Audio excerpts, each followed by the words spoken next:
નમસ્કાર, આપ જોઈ રહ્યા છો ન્યૂઝ રૂમ ને વેધર એનાલિસિસ સાથે હું છું પ્રદીપ। રાજ્યની અંદર સતત કમોસમી વરસાદને લઈને ખેડૂતો ચિંતામાં મુકાયા છે। માવઠાના કારણે સમગ્ર રાજ્યમાં દક્ષિણ ગુજરાત અને સૌરાષ્ટ્રમાં સૌથી વધુ નુકસાન એ ખેડૂતોને થયું છે। રાજ્ય સરકારે સહાય માટેની જાહેરાત કરતા એ કહ્યું છે કે એક સપ્તાહમાં સર્વે પૂર્ણ કરવામાં આવશે અને ત્યારબાદ સહાયની જાહેરાત કરવામાં આવશે। જો કે હજુ પણ રાજ્યની અંદર કમોસમી વરસાદનું એ માવઠું એ યથાવત છે। આજે આખા ગુજરાતની અંદર એલર્ટ આપવામાં આવ્યું છે। ગુજરાતના 8 જિલ્લાની અંદર ઓરેન્જ એલર્ટ અને બાકીના તમામ જિલ્લાઓની અંદર યલો એલર્ટ હવામાન વિભાગ દ્વારા આપવામાં આવ્યું છે। સૌથી પહેલા વિંડીના માધ્યમથી સમજીએ કે આગામી 3 કલાકની શું સ્થિતિ છે કે જેના કારણે હવામાન વિભાગ દ્વારા એલર્ટ જાહેર કરવામાં આવ્યું છે। આ હાલની પરિસ્થિતિ આપણે જોઈ રહ્યા છીએ ગુજરાતની કે હાલની સ્થિતિએ ગુજરાતમાં એ સૌથી વધુ અસર એ વેરાવળ, ઉના અને સોમનાથના વિસ્તારોની અંદર છે। ભાવનગરના દરિયાકાંઠે મહુવાની આસપાસ એ જોવા મળી રહી છે, પરંતુ એ અસર એ આખા ગુજરાતની અંદર જોવા મળી છે। માત્ર કચ્છના થોડા વિસ્તારો દૂર કરી ત્યાં સમગ્ર સૌરાષ્ટ્રની અંદર અને ઉત્તર ગુજરાતના કેટલાક ભાગોની અંદર કમોસમી વરસાદ પડી શકે તેવી સંભાવના વ્યક્ત કરવામાં આવી રહી છે। એકાદ કલાક બાદની વાત એટલે કે 9 વાગ્યાના અરસાની આસપાસ વાત કરવી છે કે કેવી પ્રકારની સ્થિતિ ગુજરાતની। अब જુઓ, આ એ સ્થિતિ સમગ્ર ગુજરાતની અંદર જોવા મળી રહી છે, પરંતુ જે દરિયાની અંદર જે સિસ્ટમ સક્રિય છે, આપ જુઓ અહીંયા આ એ દરિયાની અંદર જે સિસ્ટમ સક્રિય છે કે જેના કારણે સૌરાષ્ટ્રના ભાગોની અંદર અને દક્ષિણ ગુજરાતના દરિયાકાંઠાના વિસ્તારોની અંદર અતિ ભારે વરસાદની સ્થિતિનું નિર્માણ થઈ રહ્યું છે। હવે આપે અત્યારે જ વાત કરી થોડી વાર પહેલા કે હવામાન વિભાગ દ્વારા જે 8 જિલ્લાઓની અંદર આગાહી કરવામાં આવી છે તેની સાથે સાથે બાકીના જિલ્લાની અંદર યલો એલર્ટ આપવામાં આવ્યું છે। એ આ વિન્ડી મેપના માધ્યમથી આપ જોઈ શકો છો કે સૌરાષ્ટ્રની અંદર અને દક્ષિણ ગુજરાતના દરિયાકાંઠાના ભાગો જ્યાં ભરૂચ છે, સુરત છે, જુઓ અહીંયા એ ભરૂચ છે, ત્યારબાદ નીચે સુરત, નવસારી, વલસાડ, ત્યાં પણ એ જ પ્રકારની સ્થિતિ છે। મુંબઈની આસપાસ પણ એ જ પ્રકારની સ્થિતિ છે, પરંતુ આ સ્થિતિનું નિર્માણ થવા પાછળનું કારણ શું છે તો જુઓ અહીંયા આ એ ભાગ આ દરિયાની અંદર આપ જુઓ કેટલી મોટી એ સિસ્ટમ દરિયાની અંદર સક્રિય છે કે જ્યાં એ ગુજરાતના દરિયાકાંઠા વિસ્તારથી શરૂ થાય છે છેક નીચેના ભાગ સુધી। મેપને થોડો નાનો કરીને સમજીએ કેટલા ભાગની અંદર સિસ્ટમ એ સક્રિય છે। જુઓ છે અહીંયા એ સિસ્ટમનું સેન્ટર બતાવવામાં આવી રહ્યું છે। આ ભાગ એ એપી સેન્ટર માનવામાં આવી રહ્યું છે, અહીંયાથી સિસ્ટમની સેન્ટરના ભાગની અંદર છે, પરંતુ તેની અસર જુઓ પવનની અસર જે અહીંથી પવન જે જઈ રહ્યા છે એ ગોળ ફરી અને ફૂંકાઈને પવન ફરી એકવાર અહીંયા જ આવી રહ્યા છે અને આ એ ભાગ કે જે સીધા જે ગુજરાતના દરિયાકાંઠાને અસર કરી રહ્યો છે। આ આગાહી એ વિન્ડી મેપના માધ્યમથી થઈ। હવામાન વિભાગ દ્વારા આગામી સમય એટલે કે લગભગ 10:30 વાગ્યા સુધીની એક આગાહી આપવામાં આવી છે કે જ્યાં ગુજરાતના કેટલાક એ જિલ્લાઓની અંદર એલર્ટ આપવામાં આવ્યું છે। કયા કયા જિલ્લાઓમાં એલર્ટ આપવામાં આવ્યું છે તેને લઈને વાત કરવી છે, જેમાં હવામાન વિભાગ દ્વારા 8 જિલ્લાઓની આગાહી વ્યક્ત કરી છે।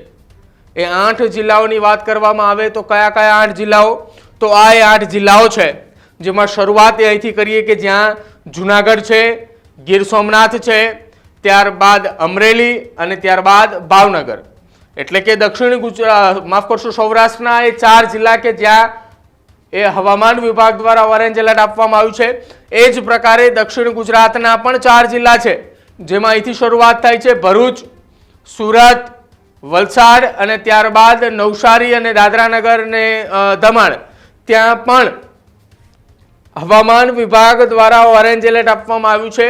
અને એ ઓરેન્જ એલર્ટ સિવાયના બાકીના તમામ ભાગોની અંદર સમગ્ર ગુજરાતની અંદર યલો એલર્ટ આપવામાં આવ્યું છે। આપ જુઓ આ હવામાન વિભાગ દ્વારા આગાહી કરવામાં આવી છે। 10 વાગ્યા સુધીનો આ મેપ આપવામાં આવ્યો છે, જેમાં સૌરાષ્ટ્રથી શરૂઆત કરીએ, કચ્છની અંદરથી કચ્છ, ત્યારબાદ અહીંયા એ દ્વારકા, પોરબંદર, જામનગર, રાજકોટ, મોરબી, સુરેન્દ્રનગર અને બોટાદ, આ સમગ્ર પંથકની અંદર યલો એલર્ટ આપવામાં આવ્યું છે। સૌરાષ્ટ્રના એ તમામ જિલ્લાઓ છે। ત્યારબાદ ઉત્તર ગુજરાત અને મધ્ય ગુજરાતના ભાગની વાત કરવામાં આવે તો સેન્ટરથી શરૂઆત કરી અમદાવાદ, ગાંધીનગર, મહેસાણા, પાટણ, બનાસકાંઠા, દાહોદ, સાબરકાંઠા, પંચમહાલ, છોટાઉદેપુર અને દાહોદ, આણંદ, ખેડા, નડિયાદ, આ તમામ જિલ્લાઓની અંદર યલો એલર્ટ આપવામાં આવ્યું છે. આ આગાહી હવામાન વિભાગ દ્વારા વ્યક્ત કરવામાં આવી છે. હવે બીજી તરફ વાત કરવામાં આવે કે આ આગાહી જે વ્યક્ત કરવામાં આવી છે તેના કારણે સમગ્ર દેશની શું પરિસ્થિતિ છે, કે જ્યાં હવાનું પ્રેશર કેટલું છે, હવાના પ્રેશરના કારણે કયા પ્રકારની સ્થિતિનું નિર્માણ થઈ શકે છે તેની વાત કરીએ. આ જુઓ, એ આખા આ દેશનો મેપ આપવામાં આવ્યો છે કે જ્યાં હવાના પ્રેશરની વાત કરવામાં આવેલી છે. પવનો જે આ ફૂંકાઈ રહ્યા છે, જો ઉત્તર તરફથી પવનો જે ફૂંકાઈ રહ્યા છે જેના કારણે દરિયાની અંદર જે આપણે વિન્ડી મેપના માધ્યમથી જે સિસ્ટમ સમજ્યા હતા એ આ સિસ્ટમ અહીંયા હવાનું પ્રેશર, હવાનું દબાણ એ સૌથી વધારે એ દેખાઈ રહ્યું છે, જેના કારણે સૌરાષ્ટ્રના ભાગોની અંદર ઓરેન્જ એલર્ટ આપવામાં આવ્યું છે. એ 4 જિલ્લાઓની અંદર કે જ્યાં અતિથી ભારે વરસાદ પડી શકે તેવી સંભાવના વ્યક્ત કરવામાં આવી છે આગામી 10:30 વાગ્યા સુધીની, એટલે કે 2 કલાકની 3 કલાકની આગાહી દરમિયાન એ પરિસ્થિતિનું નિર્માણ વ્યક્ત કરવામાં આવી રહ્યું છે. અને આ એ પરિસ્થિતિ ન માત્ર ગુજરાત પૂરતી પરંતુ મહારાષ્ટ્રના દરિયાકાંઠાના વિસ્તારો, મુંબઈ છે, મુંબઈની સાથે સાથે તેના આસપાસના એ વિસ્તારો કે જે દરિયાકાંઠાઈ પટ્ટા ઉપર આવેલા છે ત્યાં પણ આ જ પ્રકારની આગાહી આપવામાં આવી છે. અને બીજી તરફ જો જોવા જઈએ તો બંગાળની ખાડીની અંદર જે વાવાઝોડું મોન્થા જે હતું તેના કારણે આ અસરે આ ભાગોની અંદર જે અસર જોવા મળી રહી છે એ અસર મોન્થાની અસર જોવા મળી રહી છે. અને ગુજરાતની અંદર હજુ પણ આગામી 5 દિવસ સુધી માછીમારોને દરિયો ન ખેડવા માટે સૂચનો આપવામાં આવ્યું છે. આગામી સમયમાં હવામાન વિભાગ દ્વારા એ જાહેર કરવામાં આવશે કે માછીમારો ક્યારે દરિયાની અંદર માછીમારી કરવા જઈ શકે છે. ત્યાં સુધી દરિયાની અંદર ગમે તે ઘડીએ પરિસ્થિતિનું એ અલગ પ્રકારે જો નિર્માણ થાય તો તત્કાલે રેસ્ક્યુની કામગીરી પણ એ મુશ્કેલ થઈ શકે, જેના માટે દરિયાની અંદર માછીમારોને ન જવા માટે અપીલ કરવામાં આવી છે. અને આજે સવારથી લઈને 10:30 વાગ્યા સુધી સમગ્ર ગુજરાતની અંદર એલર્ટ આપવામાં આવ્યું છે. Healthy life is very important, पर टेस्टी लाइफ भी तो जरूरी है ना बॉस. समोसा चाट से है प्यार, पर एसिडिटी से कैसे रहोगे दूर यार. Wait, we have a 3-step solution.